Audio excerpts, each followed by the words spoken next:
आणि अखेर मराठी अस्मितेचा पाया जपणारा असा महत्त्वाचा निर्णय केंद्रीय मंत्रिमंडळाने घेतलाय।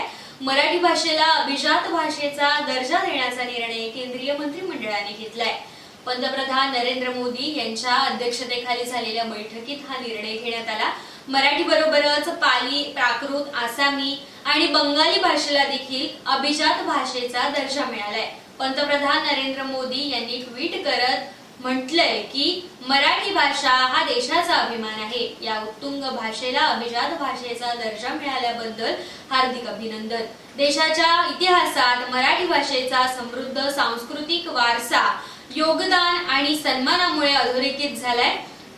भारताच्या परंपरेत मराठी कायमच अत्यंत महत्त्वाची आहे। आता अभिजात भाषेचा दर्जा मराठीला मिळाल्यामुळे अनेक लोकांना मराठी भाषा शिकण्याची प्रेरणा मिळेल असा मला विश्वास वाटतो। अभिजात भाषा या भारताच्या पुरातन वारशाचं जतन करण्याचं काम करतात।